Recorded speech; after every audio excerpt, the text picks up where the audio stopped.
Well, today on our Tech for Business podcast, Todd, our COO and CISO, and Nate, our Director of Cybersecurity and vCISO, are joining us to talk about SIEM. We do have a previous podcast I will link in the notes, but I was hoping just to start with a basic, what is it? And then why do I need it? Why am I listening to this podcast?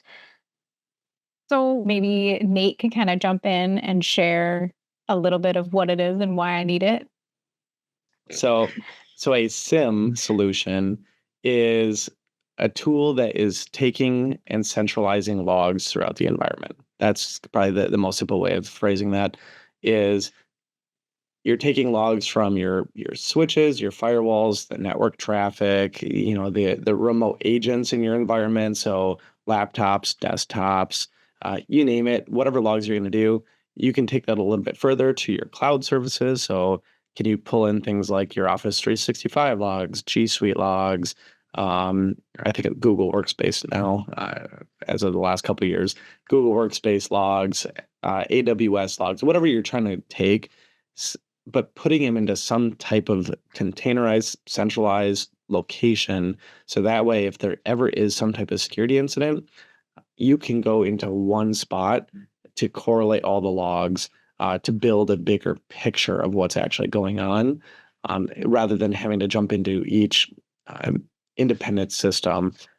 Because we do know that things like firewalls, they might only store 30 minutes logs. So you're offloading that to a different tool for longer term storage retention. That's not fully a SIEM yet. Then at that point, there's another layer on top that says, once we have those logs, can we parse it and match it to known threat patterns or the signatures, essentially?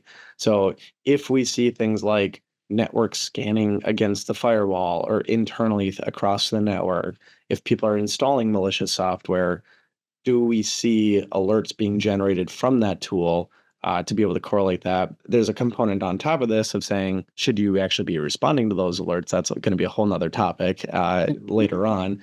But then the last component of a SIEM, at the most basic level, is the reporting that comes off of it as well. Is can you take all the logs from all the different systems and paint a picture to be able to match it to regulatory requirements, or maybe there's some type of executive report that the board wants to see at any given point. So you can take those reports, schedule them out, and have them available and ready to go. This is I was going to ask quick, this is a silly question, but is a SIEM just kind of something that sort of sits on top of all of your other pieces? Is that, in basic terms, what a SIEM is? You're going to say no. Very simple.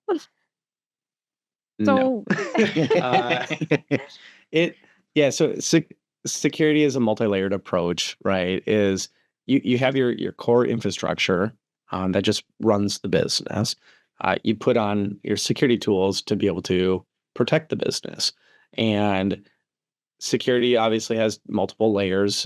So I'm not going to pull up different analogies about this, but maybe an onion, I guess, is probably the one I'll stick with. And so if something can make it through the first layer of the onion, again, hopefully you have a second layer until the core of that is protected.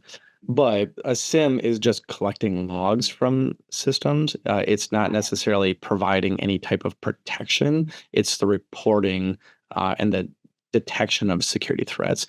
So we've talked about the NIST cybersecurity framework for years at this point. If you're new to it, the concepts of it is identify. You need to know what you have before you can protect, which is the next stage. Once you actually try and protect, can you actually detect a security threat? So now we're crossing the boundary of post-security incident.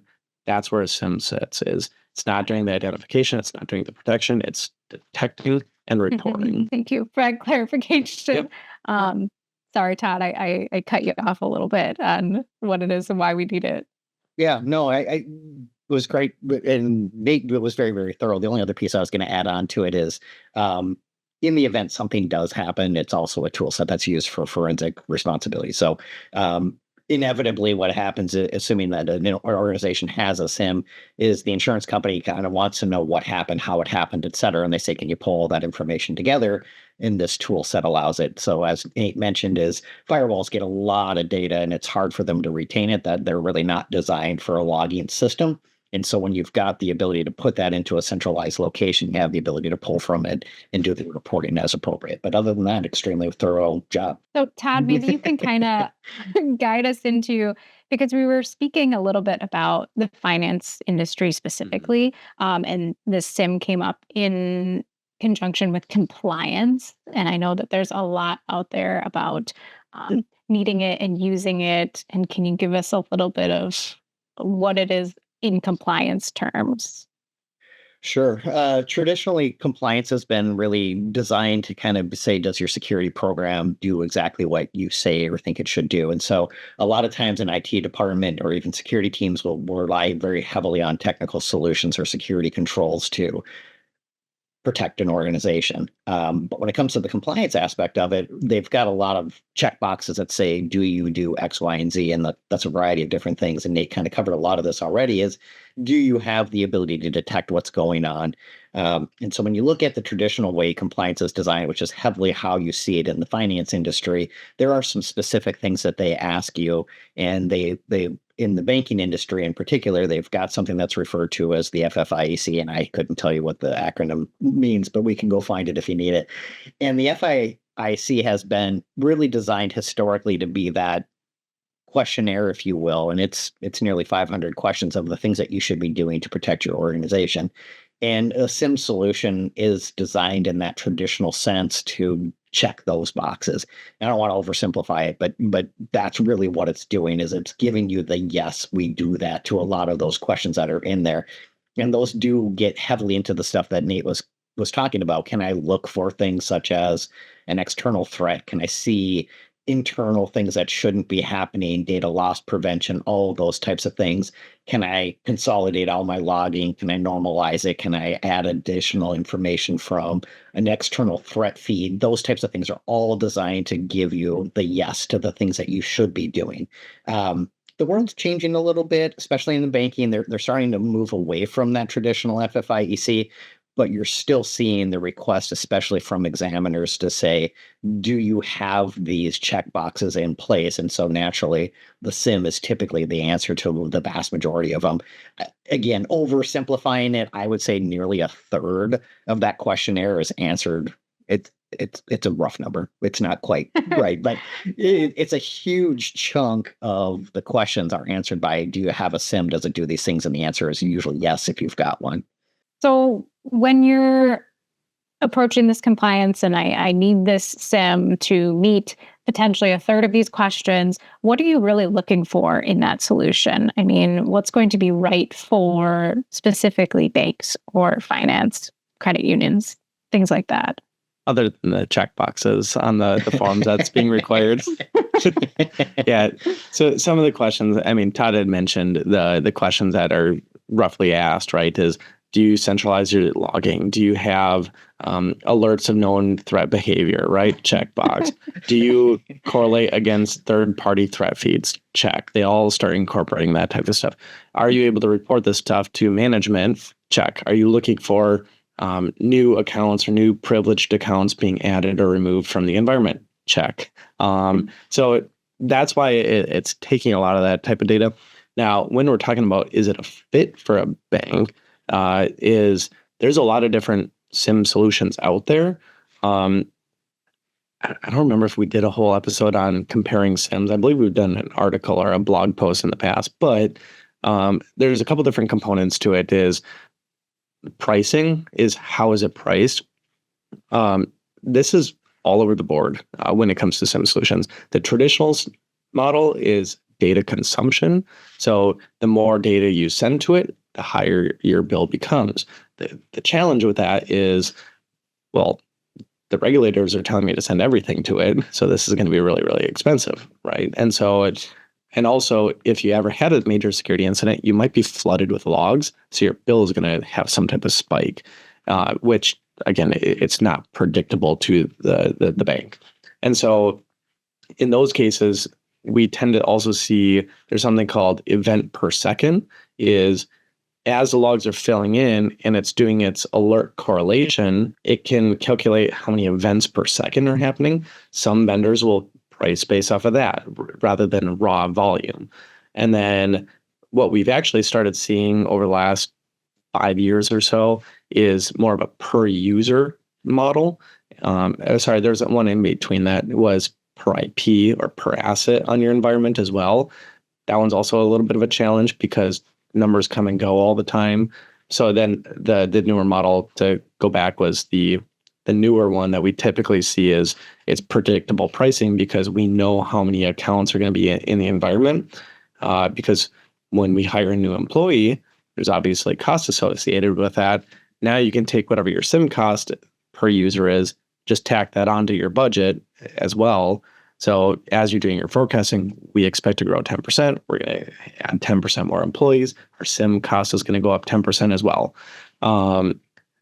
With that, it's typically unlimited data consumption. So it sits very, very nice for a bank, because when the auditors comes through and say, send everything to your SIM, it's no extra cost associated with that, right?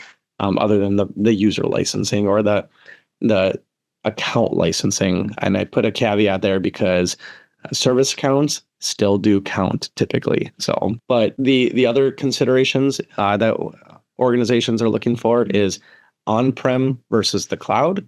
And so on-prem is the data never leaves your local environment.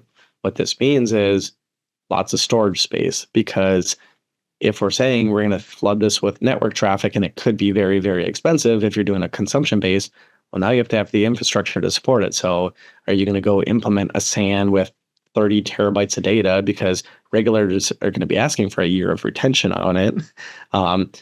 That's where we tend to see a lot of cloud-based SIM solutions where they say, you have a little on-site collector, which is very, very small. It's just collecting the data and passing it up to the cloud. They will take care of the storage space for you. So that's what we typically see in the financial space, is per user pricing and cloud-based. And those are totally sufficient sorry, I'm on a Mac. So for those that are listening, you didn't hear anything. For those that are on YouTube, got balloons kick up because I'm talking with my hands. I gotta turn this thing off. So good. But yeah, so when we see that combination of per user and cloud, auditors, I don't know if we've ever seen issues in the financial services space. Right. We support plenty of them that are doing that. Yeah, I would agree. I mean, when it comes to considerations, those would be the top two for me too. There are other benefits that come naturally with cloud. So for example, you get updates faster, so you don't have to worry about a lot of stuff that happens on-prem. When you're looking at SIM solutions, some of them include vulnerability scanners. If they don't, you need to supplement it elsewhere, which is fine. But the point here would be, if you've got an on-premise device, it's a piece of equipment or multiple pieces of equipment, and you have to update them, whether that's operating systems, hardware, et cetera. And sometimes they have vulnerabilities as well. But part two of that is when there's feature and changes, you automatically, or more often than not, automatically get them in a cloud solution, and or it's relatively easy to add them on if they're appropriate. So there are big benefits for them. You just get to decide, is this a fit or is it not? So those would be by far the biggest considerations for them. And again, I guess we kind of put the overarching over the top of it is the regulations and the examiners are going to be telling you should be doing this anyway. So that would be the overarching. Yes, we need to do it. Now where do we go from here? And that gets into all the stuff we just covered. We talked a little bit about its SIM solution and it's checking these boxes and it's for compliance. But as IT and cybersecurity professionals, what do you consider when you look for a SIM or when you think about these solutions that are above and beyond just checking a box? Yeah, from my perspective, there's a handful of things. I mean, there are a lot of SIM solutions out there, and I don't want to be dismissive, but largely SIM solutions are relatively equal. There are things that set them apart, as Nate mentioned. To me, the pricing structure is a huge differentiator to me. just because I want it to be predictable. I don't want to deal with I'm running out of space. Do I need to flex up and down and whatever. So to me, that is a huge win for me. But there are some other things that go into it as well. And it does largely depend on the organization. Most organizations, for example, they do not usually have a large security team. And we're working mainly in the SMB space. So that's where that caveat comes from, is that group more often than not does not have a large security team. And the SIEM solution does generate a fair amount of information. I mean, it's really what it's designed to do. Which again, I guess this is a good thing to kind of circle back to, is it does make life easier for those security individuals. Had you had the requirement to go back and look at firewall logs and server logs and you name it, you got to look at it. It's impossible. Each one of those things is a full-time position. Whereas if you've got a SIEM solution, it helps you automate that process. But where I was going with this is your security team tends to get potentially pulled in with it. So there are solutions out there that come from, whether it's a provider like CIT or others, they'll typically add a layer of SOC, which is Security Operations Center, in as well to take some of the alerts so your team doesn't get fatigued with them. And as I mentioned, there's a lot of information, a lot of alerts. So that may be a deciding factor too, is can they supplement with a SOC that would be much less expensive than trying to maintain it as yourself. If you are an organization that is required to monitor your logs 24/7, which if you're getting the tool, one of the requirements from the regulator's perspective is you need to monitor it live, which doesn't specify specifically 24/7, but if it's live, it's live. It's 24/7. So if you're trying to do that, that typically takes, on average, they say it takes about 7 individuals to handle that. So that cost can be pretty big for a lot of organizations. Yeah, Todd said that much nicer than me. I'll be pretty candid. I'll be pretty candid. A SIEM solution, from coming from a security professional, do I like them? Not really. They're kind of the necessary evil, right? It hits a lot of the checkbox. They do their purpose, and they do it well because they've been around so long. Again, I'm going to kind of go back to the NIST cybersecurity framework. Identify, protect. You draw a line in the middle. All of that was pre-security incident. Everything after that is post-security incident, right? Is detect, respond, recover. I'm trying to not have a security incident in the first place. And so most of the stuff that we're trying to help customers with is identify and protect. We spend a lot of time educating and putting in tool sets to help you never have a security incident in the first place. So when you do get one, it breaks my heart at first, right? But then that's when we jump into those tools, obviously, and start digging through the logs to figure out, what happened, what was the preventative issues that failed leading up to that incident. So the tools are great, but there's also a triad that you have to think about: the people, the process, technology. The SIEM solution is just one corner of that triangle, right? You still have to have the people, the technical whereabouts of them, the passion to look at 500 alerts in a single day. This is the spot that I started my security journey. It sucks. And then the process of saying, how do I correlate this? How do I, build a bigger picture and a storyline and in the incident response process? So the tool is such a subcomponent of the actual incident response component of it. But yes, from a security professional, I'm focusing way further up the kill chain on this.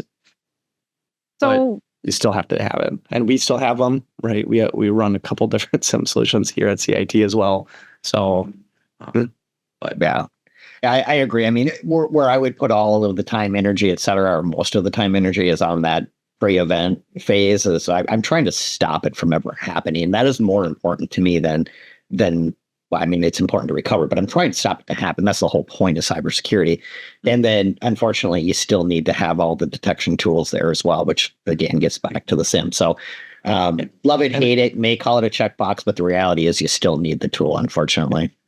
And there is some, I don't have an official stat or a resource because I've looked at this in the past. So back in, I believe it was 2017, the average response time to identifying that you actually had a security incident in your environment was around 116 days, if I remember correctly. once regulators, insurance, everyone started mandating to put these tools in place, the detection time has dropped down to, last I looked at it, it was like 14 days. So it's clearly helping businesses identify active security threats in their environment, even if they did have a preventative failure along the way, which means less impact to your business, right? Maybe there's less reputational damage, less, when you have a security incident, one of the concerns is, did someone get into my backups, and is my last backup safe to actually restore to? So if in 2017, it might have been 117 days before someone got into your environment, are you comfortable rolling back 6 months of your business data to hopefully that it's clean rather than 2 weeks? So there is a value to the tools, even though I kind of slightly diminished it, saying I still don't like them. Right. Yeah, I agree. I did want to circle back real briefly when we were talking about how do you decide what tool you want to use, and there are some other caveats too. So more often than not, we'll typically see a customer in that small business space just say, "Please take it off my hands. I don't want to have to deal with it." And some of those tools, even though they've got a security operations center, they still send you all of the alerts, and so ultimately, you as the company that owns the tool, you own the risk. That means that you have to look at the alerts and say, does this mean something to me? There are organizations out there that will go through the process and do a lot more for you. So for example, there are solutions, and I try not to get too terribly sales pitchy, but I'll use a CIT in this particular instance to kind of show what you could have. Is they will go through all the level 1 alerts. That's the, hey, a user logged in, a user got locked out, someone's pinging my firewall, all of those types of things, and just kind of take care of it for you. And then they can supplement it with another layer on top of it, which I'll refer to as layer 2, where they will do the deeper dive that says, this is normal, a person just locked themselves out. I can see they're on premise, We'll just move on. However, if there's something that's fairly serious that goes, that's not normal, someone just reset their multi-factor authentication, they will reach out to the customer or the organization and say, this is what's happening, this is what it means, and here's what I think the next steps are. And that's a lot different. It takes all that burden off of an organization. So those may be considerations as you're going through it. You might find a provider you're like, that's great, they just took it from me, I don't have to worry about it. But the reality is it's really not giving you everything you were expecting. And all things being equal, there might be a differentiator there for an organization to help them make that decision. For sure. So I know that we mentioned the importance and heavy attention to the prepare and prevent. And we see a lot of those types of tools evolving rapidly. What do you think these SIEM solutions will be like in 5 years? Are they going to be the same? Are they going to just be doing the same thing? Or do you see them evolving and changing? Definitely evolving. We already see vendors doing that today. So a lot of these vendors have started to bring in what they call SOAR, orchestration. I'm not going to pull up the full-on acronym, just like autonomous response. Yeah, thank you. Autonomous response, basically. So basically, what you're saying is, and we've seen this in even some of the other vendors for quite some time, but the furthering of it, essentially. So essentially, the SIEM solutions historically have never taken action on anything. They just say, hey, by the way, there's a security incident, be aware of it, go do something about it, right? You might still have active, ransomware sweeping across the network, and it's going to light up like a Christmas tree, but there's nothing stopping it or slowing it down. What we've seen over the last probably 5 years prior to today was the introduction of the SOAR concept to say, okay, when we see an alert, can we take some type of action on it? Is maybe we have an agent on that device that we can say, okay, start pulling the security logs off the device. Then we started seeing things such as, okay, maybe isolate that device if it had a security threat on it. People were developing custom scripts to say, if there's an IP that's always hitting your firewall, log into the firewall and add it to a block list, right? Those are the very basic components of it. What we're starting to see transition already is saying, can I develop custom playbooks that meet more the business needs rather than pre-built integrations to say, and they're complex workflows as well. So you could say, in this event, go take these 15 actions with all your if-and statements to build out the flow chart essentially. But when this alert happens, build out that entire flow chart. And integrations with things such as, well, go do custom API calls into Teams or Slack. So someone gets immediate notification and says, do you want to do something with this? And you can hit a yes or a no, right? We see this with things like dynamic team cards. And so now what you're doing is you're bringing those alerts and the actions to where your IT and security people are sitting in a day in, day out, with allowing the tool to take the immediate response to it. So you've probably seen the phrases like next gen SIEM for a long time. Right now, I think the vendors are all trying to get away from next gen because it's been next gen for 5 years. So we'll see what happens further after that. But next gen. Yeah, next gen. But really what we're seeing is just you're taking the whole concept of like XDR from the MDR, right? It was EDR, then you put layers of management on top of it, then it turned into MDR, and then they integrated with third-party services. It turned into XDR for extended coverage with third parties. We're saying that we're seeing the same thing with a SIEM, but now the SIEM can interact with the EDR, XDR stacks, and now it's turning into one giant holistic monitoring. And so I think we'll start to see some of the tools actually blend together with a lot of the consolidation of efforts. Yeah, I mean, it's hard to say when it'll happen. As Nate mentioned, it is happening already. But I will say SIEM has been pretty slow to evolve. I don't even know when the first SIEM started, but it really isn't dynamically different now from when it was. So when you're talking next gen, the vast majority of the next gen was going to the cloud, and integrating with Office or Google is kind of where you've seen the big woo, here comes the next gen. It will absolutely change. I mean, they're already getting to a point. I mean, if you asked me about it, it's a required tool. It does have its place. There are good values for it, but it's kind of a legacy technology. It really isn't adapting. So if it was me and I said, what would the world perfectly look like? It would be more one that does get all that SOAR capabilities, and it would just be automatically included. Historically, SOAR has been an add-on and it's been extremely expensive, but you're starting to see a change. Just to kind of give another idea of stuff that I expect to keep coming down the path is IBM had their version is called QRadar, and they were using Watson as the AI component of it. I don't really think they ever realized what they wanted to do with that, but I do see AI being something coming up in the future where when I talked about the SIEMs make a lot of noise and alerts, AI could handle a big chunk of that. But like I said, if you're getting alerts that an individual locked out because it came after a long weekend or when they were on PTO, AI should be able to go, that's pretty normal. We would expect that to happen, right? So things like that, you would be able to kind of start to see that come into the fruition of it in the future. But the autonomous response is really where the tool needs to evolve. And there are some things out on the market that are similar to doing it. But what it exactly looks like, I'm not entirely sure. I can't say SIEM is dead because it's not. It's an incredible, powerful tool. It does need to be in place. But at some point, there will be a fairly dramatic evolution. And I would guess it would happen within the next 5 years. But it's hard to look at that. I'm not in the development cycle of a SIEM, so I don't really know what that would be. And when I said IBM had, I think IBM sold off QRadar, if I remember correctly. I don't remember. What? Oh, you're probably looking that up. Yeah, no, I won't.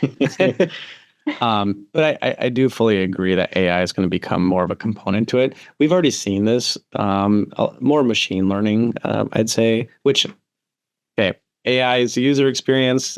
Machine learning is the actual tech backend. So we'll just set that clear here real quick. So when I talk about ML or AI, it's the same thing for the most part. So we've already seen this in other SIEM solutions. So and where it's typically been used is when an alert gets generated, it'll say, here's all the other devices in your environment that have had similar connections to this. And here's the list of the devices. Here's the frequency that they've been connecting to it. And maybe here's the duration of how long we've seen this type of activity. So we've seen that now for probably 2 or 3 years. But where it's going to get really, really powerful, and we do see some of this already coming in. So I know SentinelOne has their purple AI that they just introduced.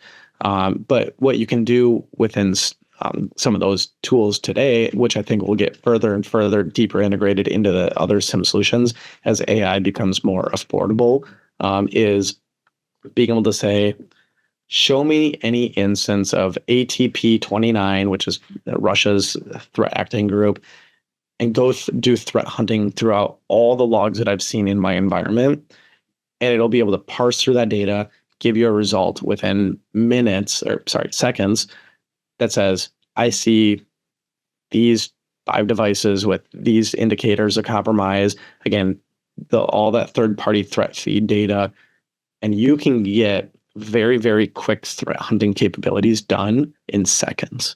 And then maybe even actually orchestrate it, right? Is because we're talking about the SIEMs and the banks. If you're subscribed to some type of like the FISAC with all the banking threat feed data, and they send you some type of TLP alert, do I see any indications of any of these indicators of compromises in my environment? Boom. No, you're good. Okay, I don't need to be worried about it. Moving on. Yeah, I'm sorry. Just real briefly circling back, IBM did sell and they sold it to Palo Alto, which maybe there's a trend here as you're seeing this evolution, and maybe this will accelerate it as AT&T just sold off their SIEM solution to Blue Light.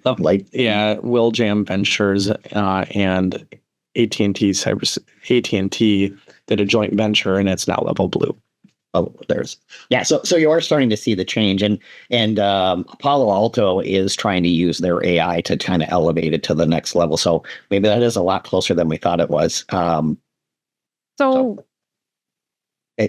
in case anybody doesn't know, is the traffic light protocol. That's the alerting you get on how important it is, et cetera. So thanks. I feel like if you've made it this far in the podcast, you probably knew what that was. I did not. I think everyone dropped when I get on my soapbox about not liking SIEMs, but so thanks if you stuck around through that. So, oh my gosh, perfect. Well, it'll be exciting to see sort of where this tool is. 1 year, 3 years, 5 years from now, especially after this conversation. It'll be cool to see. But thank you so much, Todd and Nate, for joining us today. If you want to know more about SIEM solutions, or you want to speak to anyone on this podcast, please reach out to us at info@cit-net.com or head out to our website, cit-net.com/podcast. We'll be back next week with an all-new episode.